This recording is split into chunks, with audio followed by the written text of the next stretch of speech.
दोस्तों नमस्कार। सामान्य तौर पर ऐसा होता नहीं है कि पुलिस किसी अपराधी के खिलाफ जिन धाराओं को अपनी एफआईआर कॉपी में दर्ज करे और उसी की जांच के लिए जब स्पेशल इन्वेस्टिगेशन टीम बने तो वह अपनी जांच में पुलिस द्वारा लिखे गई धाराओं को बेहद कमजोर करार दे और उसके बाद कहे कि दरअसल इन धाराओं को हटा डालिए और इसके बाद जिन धाराओं का वो जिक्र करे वह खुले तौर पर ऐलान हो कि दरअसल साजिश के साथ सुनियोजित तरीके के साथ हत्या की गई है।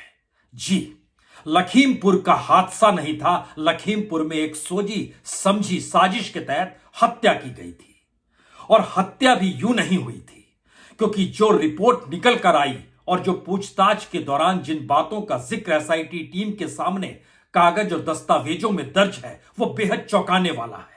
क्योंकि यह कल्पना के परे है कि पहले अपने मित्रों के साथ बैठ जाइए, उन्हें एक साथ जमा कीजिए, 3 गाड़ियों की व्यवस्था और किस किस की गाड़ी होगी उसकी भी व्यवस्था हो, कौन गाड़ी चलाएगा इसकी भी सोच हो और फिर तय हो तारीख जब जिले के भीतर में राज्य के डिप्टी सीएम केशव मौर्य की मौजूदगी हो और मोदी मंत्रिमंडल में गृह मंत्रालय में राज्य स्तर के मंत्री अजय मिश्रा भी एक कार्यक्रम में जिले के भीतर मौजूद हो। पुलिस उन्हीं के लिए लगी होगी, उनके कार्यक्रम को सफल बनाने के लिए या फिर शांतिपूर्ण तरीके से उस कार्यक्रम में कहीं कोई दूसरी खलल ना पड़े, इसी दिशा में पुलिस लगी होगी।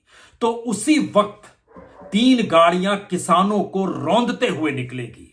यह पूछताछ का हिस्सा है जो बिल्कुल साजिश के तहत कहा गया। शायद इसीलिए एसआईटी टीम ने जो अपनी रिपोर्ट अब अदालत के सामने पहुंची सौंप डाली है, उसमें कई सवालों ने जन्म दे दिया है। पहला सबसे बड़ा सवाल तो यही है, जिन बातों का जिक्र अक्टूबर के पहले हफ्ते में यानी 3 अक्टूबर को लखीमपुर की घटना हुई, उसके बाद इस देश के गृह राज्य मंत्री अजय मिश्रा जिस बात का जिक्र कर रहे थे, अगर बेटा दोषी होगा तो मैं इस्तीफा दे दूंगा, लेकिन अभी तक उन्होंने इस्तीफा दिया नहीं है, जबकि एसआईटी की रिपोर्ट आ गई है। हो सकता है इसके बाद वो कहें यह अदालत का जिक्र हमने किया था, अदालत में सुनवाई के बाद जब सजा हो जाएगी तब मैं इस्तीफा दे दूंगा। पहला सवाल, क्या मोदी मंत्रिमंडल के भीतर भी अपराधियों की एक लंबी फेहरिस्त है? क्योंकि जिन मंत्रियों का मंत्रिमंडल है उन मंत्रिमंडल में 42% ऐसे मंत्री हैं जो दागी हैं, उसमें भी 32% मंत्री ऐसे हैं जिनके खिलाफ गंभीर आपराधिक मामले चल रहे हैं, जो दर्ज उन्होंने अपने हलफनामा में चुनाव भरते वक्त दिए हैं। और संयोग ऐसा है कि हम जब गृह राज्य मंत्री अजय मिश्रा का जिक्र कर रहे हैं तो एक दूसरे गृह राज्य मंत्री भी है, निशीथ प्रामाणिक। ये पश्चिम बंगाल से आते हैं, कूच बिहार से आते हैं। इन्होंने भी अपने हलफनामे में इनके खिलाफ धारा 302 के तहत मुकदमा चल रहा है, इसका भी जिक्र किया गया है। और कुल 4 मंत्री ऐसे हैं जो कि 8 की धारा 302 के तहत जिन पर मुकदमा दर्ज है, इनका जिक्र इन मंत्रियों ने किया है जो मोदी मंत्रिमंडल का हिस्सा है। तो पहली छांव और पहली बात तो सीधे तौर पर मोदी मंत्रिमंडल को लेकर, अजय मिश्रा को कब निकाला जाएगा, कब बर्खास्त किया जाएगा, यह पहला हिस्सा। दूसरा हिस्सा, क्या वाकई जब 19 नवंबर को प्रधानमंत्री मोदी ने किसानों के बारे में यह कहा कि हम उन्हें समझा नहीं पाए और हम अब वापस ले रहे हैं कानून, तो उससे पहले जिन बातों का जिक्र होता था, खालिस्तानी, आतंकवादी या किसानों को लेकर जो भी शब्द कहे गए, इसका मतलब है कि इतनी घृणा सरकार के भीतर भरी हुई थी, क्योंकि मंत्री का बेटा साजिश कर रहा था किसानों को कुचलने की। और ऐसा नहीं है कि यूं ही उसके भीतर कोई घृणा जाग गई हो और यूं ही उसने सोच लिया हो। इस देश के भीतर में बहुत सारे लोग थे जो किसानों के आंदोलन के खिलाफ खड़े थे, लेकिन क्या सभी जीप लेकर निकल जाएंगे? यकीनन नहीं निकलेंगे। वो मंत्री का बेटा था। तो क्या वाकई इतनी घृणा सरकार के भीतर किसानों को आंदोलन को लेकर थी? और 19 नवंबर से पहले की परिस्थितियों में हम जाते हैं और 3 अक्टूबर को जो लखीमपुर की घटना हुई वो यूं ही नहीं होगी, क्योंकि जो पूछताछ हुई उसमें जो तमाम आरोपी हैं, एसआईटी की टीम ने जिन लोगों से पूछताछ की और जो आरोपी हैं उनके जरिए ही ये बात निकल कर आई कि बिल्कुल किस तरीके से सब कुछ एक साजिश के तहत, सोची समझी रणनीति के तहत किसानों को कुचलने की परिस्थिति थी। और तीसरी बड़ी बात यह है कि क्या वाकई इस तरह की स्थितियां इस देश के भीतर में सामाजिक और राजनीतिक तौर पर आ चुकी है, जहां कानून कोई मायने नहीं रखेगा, हमें लगता है कि एक तो एसआईटी की कॉपी को आज पढ़ने की जरूरत है और दूसरा जो पूछताछ हुई है उन बातों को अदालत के सामने रखा गया है और अदालत अपने तौर पर फैसला ले रही है कि दरअसल अब इसके तहत ही पूरा मुकदमा चलाया जाए। जो मुकदमा चलेगा क्योंकि एसआईटी की रिपोर्ट है और सुप्रीम कोर्ट ने इससे पहले एसआईटी को डपटा भी था। आप ढीली जांच मत कीजिए। इलाहाबाद हाईकोर्ट में मामला भी गया था। इलाहाबाद हाईकोर्ट की अगली तारीख जो है वह 6 जनवरी की है। लेकिन इन सारी परिस्थितियों में कई सवाल एक झटके में निकल कर आते हैं। भारत की राजनीतिक सत्ता इस देश के कानून से ज्यादा ताकतवर है। इस देश के भीतर में जो मंत्री है उस पर कभी कोई आंच नहीं आएगी, चाहे वो कितने भी अपराध कर ले। और तीसरा, क्या वाकई मंत्री अपने करीबियों को यह स्थिति में लाकर खड़ा कर सकता है कि तुम्हें कोई छुएगा भी नहीं, तुम्हें जो करना है कर लो और वह सत्ता के अनुकूल करो? क्या ऐसी राजनीति इस देश में हो रही है? यह इसलिए बड़ा महत्वपूर्ण है क्योंकि हमारे पास उन 13 लोगों की लिस्ट है जिनसे एसआईटी ने पूछताछ की। आशीष मिश्रा, जो कि अजय मिश्रा के बेटे हैं, मंत्री महोदय के, ये तिनकुनिया खीरी से आते हैं, इनसे पूछताछ हुई। लवकुश, यह भी तिकोनिया खीरी से आते हैं, इनसे भी पूछताछ हुई। तिकोनिया के एक और हैं धर्मेंद्र बंजारा, इनसे भी पूछताछ हुई। रिंकू राजा, इनसे भी पूछताछ है। ये चारों जो है एक ही जगह से निकल कर आते हैं। और 5वां नाम है शिशुपाल का, जो कि तिकोनिया खीरी से निकल कर आते हैं।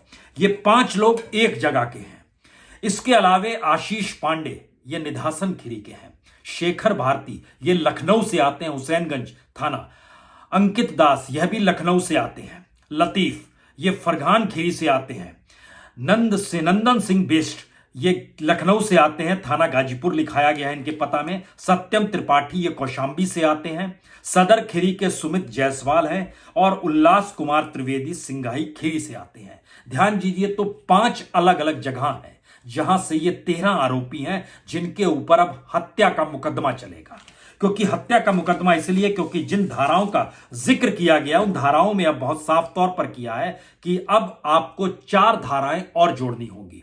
307, 326, 34, ये आईपीसी की 3 धारा जोड़िए और इसके अलावे जो शस्त्र अधिनियम है उसकी धारा 3, 25, 30, इन तीनों को भी जोड़िए। क्योंकि इस कॉपी में ये अदालत को जो सौंपी गई है, इसमें एसआईटी के जो मुख्य विवेचक हैं, निरीक्षक विद्याराम दिवाकर है, जिनके हस्ताक्षर हैं, जो जनपद खीरी से आते हैं, उन्होंने लिखा है कि लापरवाही एवं उपेक्षा से नहीं यह आपराधिक कार्य किया गया।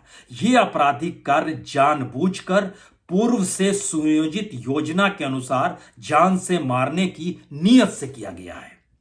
इसमें जिक्र किया गया है 5 लोगों की मृत्यु हो गई। लौट चलिए फिर पुरानी परिस्थिति में कहा गया था कि एक जर्नलिस्ट जो मरा है उसे किसानों ने मारा है। यह बिल्कुल नहीं, बाकायदा इसमें जिक्र किया गया पूछताछ के बाद 5 लोगों की मृत्यु हुई। यह भी जिक्र है कई लोग गंभीर रूप से घायल हुए। यह भी जिक्र है कई लोगों के पांव और हाथों की हड्डियां टूट गई, फ्रैक्चर भी हो गया। यह भी जिक्र है और इस बात का जिक्र किया गया कि जो एफआईआर की कॉपी में अलग 3 धाराओं का जिक्र उनको हटा देना चाहिए। वो 279, 338 और 304A है, यानी ये लापरवाही और उपेक्षा का जिक्र होता है। उनका कहना है बिल्कुल नहीं। 307, 326 और 34 आईपीसी की धारा जोड़िए और नई परिस्थिति में अब जब मुकदमा चलेगा तो वो मुकदमा इस आधार पर चलना चाहिए कि 147, 148, 149, 307, 326, 302, 34 और 120B और इसके अलावे जो आर्म्स एक्ट है उसके मातहत 3, 25, 30, इसके तहत इन पर अब मुकदमा चलना चाहिए। तो अगर अपराध इतना सुनियोजित है तो फिर मोदी मंत्रिमंडल में अजय मिश्रा अभी तक कैसे बने हुए हैं? और जब इस तरीके की साजिश की गई जो एसआईटी की रिपोर्ट बतला रही है, तो फिर इसके बाद वो कौन सी परिस्थिति बचती है जिसमें किसानों को लेकर किस तरह की भावना, किसान आंदोलन को लेकर सत्ता सरकार के भीतर और जो सत्ता के करीबी लोग थे उनके भीतर रही होगी? यह भी एक सवाल उठता है। यहां यह जिक्र करने की जरूरत है फिर ऐसा क्या हुआ कि 3 अक्टूबर तक घृणा थी और जो कुछ लखीमपुर में हुआ, लेकिन यह किसी को शायद सत्ता पक्ष में कोई नहीं मानता होगा कि इस तरीके से किसान आंदोलन में और उसमें तेजी और तल्खी आ जाएगी और वो सत्ता के खिलाफ खड़ा हो जाएगा। यहीं से सियासत की एक दूसरी मोटी लकीर शुरू होती है। संयोग ऐसा है कि उससे पहले भी प्रधानमंत्री अमृत महोत्सव के तहत जब लखनऊ में थे तो उस वक्त भी वह नहीं गए थे। वो 5 अक्टूबर का दिन था, उस वक्त भी वो नहीं गए लखीमपुर खीरी किसानों का हालचाल पूछने के लिए। लेकिन 19 अक्टूबर को उन्होंने जब माफी मांग ली और तीनों कानून वापस हो गए और संयोग से एसआईटी की रिपोर्ट कल आई है और वो आज अदालत के सामने कल सबमिट की गई और आज अदालत के सामने रखी गई। और संयोग से इन दोनों दिन प्रधानमंत्री मौजूदा वक्त में उत्तर प्रदेश में बनारस में मौजूद है। इस पर वो कोई प्रतिक्रिया नहीं देंगे और ये सवाल बार बार उठते रहे कि क्या वाकई गृह राज्य मंत्री को पद पर बने रहना चाहिए। हमें लगता है ये सवाल इसलिए ज्यादा महत्वपूर्ण है क्योंकि जो एसोसिएशन फॉर डेमोक्रेटिक रिफॉर्म है, एडीआर है, उसकी एक रिपोर्ट बतलाती है कि मोदी कैबिनेट के 78 मंत्री यानी 78 मंत्रियों में से 33 मंत्रियों पर आपराधिक मामले चल रहे हैं यानी 42%। 24 उसमें से मंत्री ऐसे हैं यानी 31% मंत्री ऐसे हैं जिन पर सीरियस क्रिमिनल केसेस हैं। इसमें मर्डर भी है, अटेम्प्ट टू मर्डर भी है, रॉबरी भी है, इस तरीके के सीरियस केसेस इन पर चल रहे हैं। और इसमें हमने जिक्र किया संयोग से गृह मंत्रालय में एक अजय मिश्रा जिनके बेटा ने ये सब जो किया वो आपकी आंखों बता रहे हैं आपको, और दूसरे निशीथ प्रमाणिक जिनके ऊपर खुद 302 का मुकदमा है और इसका जिक्र उन्होंने अपने हलफनामे में किया है। और दूसरा पक्ष यह भी है कि दरअसल मोदी मंत्रिमंडल में 78 में से 70 ऐसे हैं जो करोड़पति हैं। तो रईसी की दिशा में मत जाइए। अभी अपराध की परिस्थितियों को हम लोग टटोलना चाह रहे हैं और जरा समझना चाह रहे हैं इस देश में राजनीति क्या क्या खेल खेलती है। तो क्या जो किसानों को लेकर माफी मांगना और किसानों के 3 कानूनों को वापस लेना राजनीतिक तौर पर एक मोटी लकीर खींचने की परिस्थिति में प्रधानमंत्री आकर खड़े हो गए? क्योंकि वो जान रहे थे कि पश्चिमी उत्तर प्रदेश की जिन सीटों पर 2017 में जीत मिली थी इस बार वो नहीं मिलेगी। क्या ऐसी बात थी? अगर ऐसी बात थी तो क्या इसी का असर है कि वो समझ गए कि अब यहां पर चीजें अगर अपने अनुकूल करनी है तो किसानों का कानून जो है जो बनाया गया है रिफॉर्म के नाम पर उसको वापस ले लिया, और इसलिए लगातार वह उत्तर प्रदेश की यात्रा कर रहे हैं। क्योंकि बीते 2 महीनों में अगर आप ध्यान दें तो प्रधानमंत्री 6ठी बार उत्तर प्रदेश में पहुंचे, वह भी पूर्वी उत्तर प्रदेश में।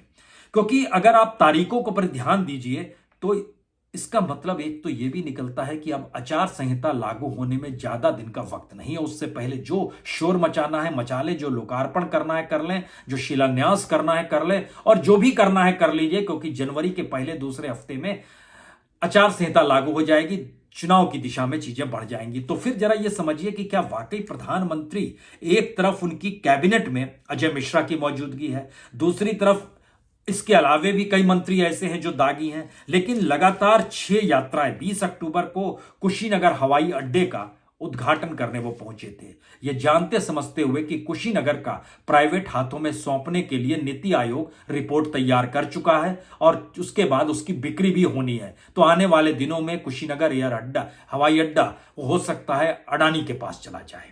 उसकी रिपोर्ट पूरी तैयार हो गई है, लेकिन 20 अक्टूबर को उन्होंने जनता के लिए उद्घाटन किया। 25 अक्टूबर को पूर्वांचल में 9 मेडिकल कॉलेजेस का उन्होंने उद्घाटन किया, उद्घाटन ना कहिए लोकार्पण कहिए। 16 नवंबर को सुल्तानपुर में पूर्वांचल एक्सप्रेस उन्होंने खोला और उसके 3 दिन बाद किसानों के कानून को वापस दिल्ली में लिया था। गुरु पूर्णिमा के दिन माफी मांगते हुए कहा था। उसके बाद 7 दिसंबर को गोरखपुर एम्स खुला, 9,600 करोड़ रुपए की परियोजनाओं का लोकार्पण किया। फिर 11 दिसंबर को 9,600 करोड़ की जो सरयू कैनाल प्रोजेक्ट है जो कि गोंडा, बलरामपुर, बहरीच इन जगहों से गुजरती है, उसका भी लोकार्पण किया गया। और अब कल काशी कॉरिडोर। सवाल सिर्फ इतना भर नहीं है, सवाल यह है कि क्या इस दौर में हम लोग जहां खड़े हैं वहां कोई राइट लेफ्ट सेंटर नहीं होता है। यानी अभी तक इस देश के भीतर में वैचारिक बहस चलती रही कि ये लेफ्ट लीनिंग का है, ये राइट लीनिंग का है, ये सेंटर लीनिंग का है। ऐसा कुछ भी नहीं है। सत्ता जहां से मिल जाए हम उसी लीनिंग के हैं। क्योंकि ये कैसे संभव है कि एक तरफ ईमानदारी का जिक्र हो और दूसरी तरफ करप्शन की भरमार हो, जो तमाम अलग अलग जगहों से नजर आए। चाहे वो राफेल का आप जिक्र करेंगे, चाहे किसी भी दूसरी परिस्थितियों में इस देश के भीतर का जिक्र करेंगे।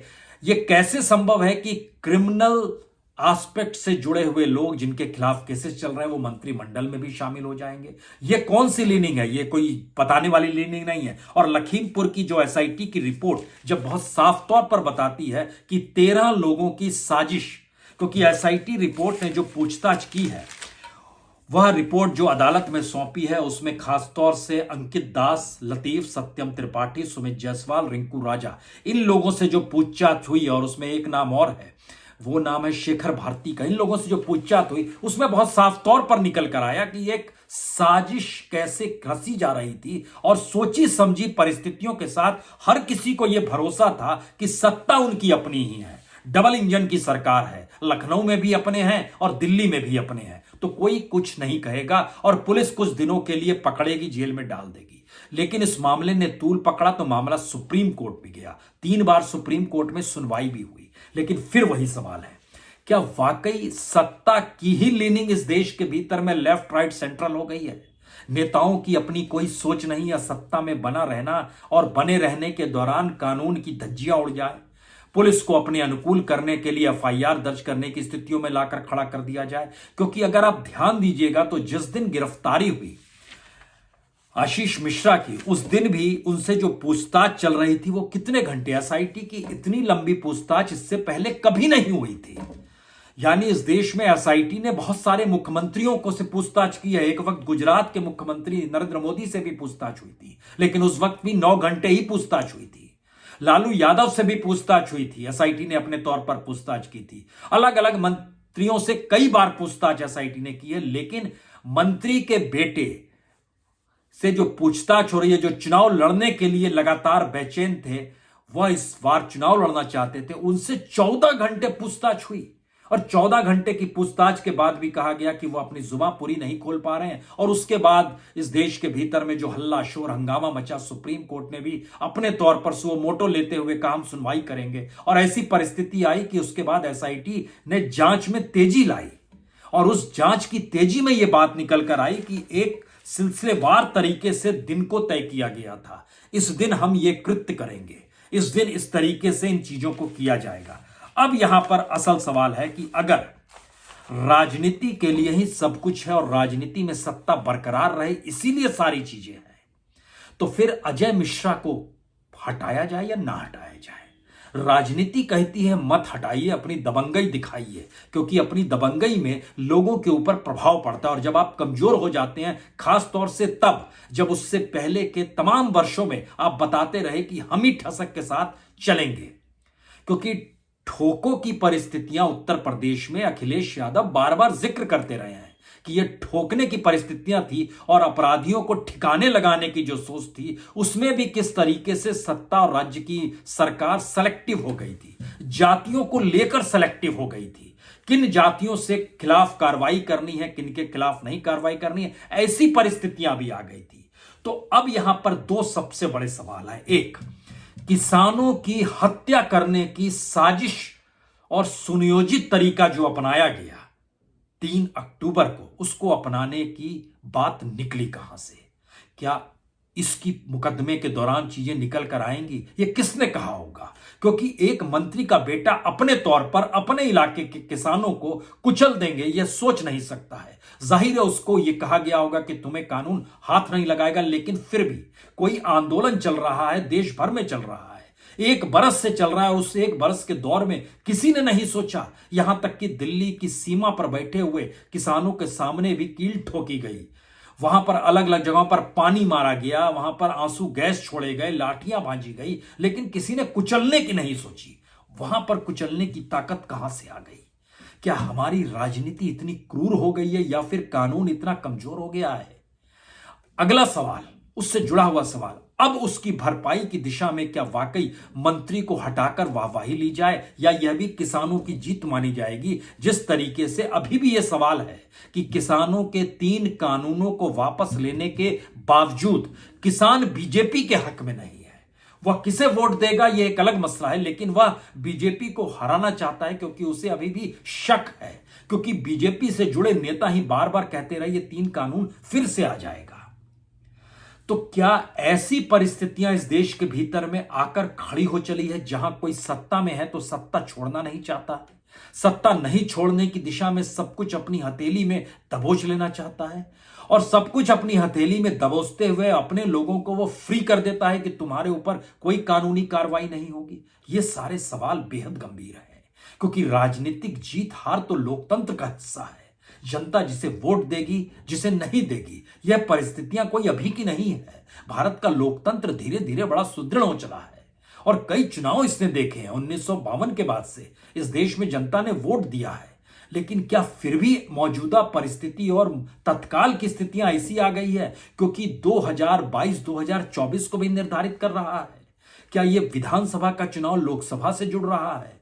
क्या इस देश के भीतर में आर्थिक डामाडोल की परिस्थितियों में सरकार इस तरीके से फंस चुकी है जहां उसके सामने अंतर्राष्ट्रीय जो दबाव समूह है, जो प्रेशर ग्रुप्स है, वो IMF हो, वर्ल्ड बैंक हो, जो भी हो, उनके हिसाब से कानून और रिफॉर्म बनाने की दिशा में चीजें बढ़ गई है और पहली बार यह महसूस हुआ कि ऐसे में तो सत्ता गंवा देंगे, तो सत्ता पाने के लिए फिर से वापस यू टर्न लिया गया। ये सारे अपनी जगह सवाल हैं, लेकिन इसका क्रिमिनल एस्पेक्ट 3 ही है। पहला, इस देश में संविधान के तहत कानून का राज होना चाहिए, जो लखीमपुर में नजर नहीं आया। दूसरी बात, इस देश में कानून को पालन करते हुए व्यवस्था बनाए रखने की परिस्थितियों में पुलिस ने जो धाराएं लगाई, उसने बहुत हल्की धाराएं क्यों लगा दी? और तीसरी महत्वपूर्ण सबसे बड़ी बात, ये सारी परिस्थितियां अगर SIT की रिपोर्ट बतलाती है कि बहुत ही सुनियोजित तरीके से कई दिनों से चीजें चल रही थी, ये एक झटके में नहीं निर्णय लिया गया और तमाम पूछताछ के बाद उसकी जो रिपोर्ट बतलाती है, तो ये हैरान करने वाली बात है कि इस देश के भीतर में किसी को गाड़ी से कुचल कर मारते हुए निकल जाने के बाद भी कानून का कोई खौफ नहीं होगा, क्योंकि पिता मंत्री है, पार्टी हमारी है, दोनों जगह पे सरकार हमारी है। क्या यह सोच इस देश में रेंग रही है? और जाति के अनुकूल परिस्थितियां भी हमारी हैं, क्या ऐसी भी परिस्थिति रेंग रही है? हो सकता है, इनकार बिल्कुल नहीं किया जा सकता। इसका मतलब है सत्ता को बनाए रखने के लिए और बचाए रखने की किसी भी परिस्थितियों का सामना करने के लिए आप भी अब तैयार रहिए। मैसेज यही है। बहुत बहुत शुक्रिया, बहुत बहुत शुक्रिया।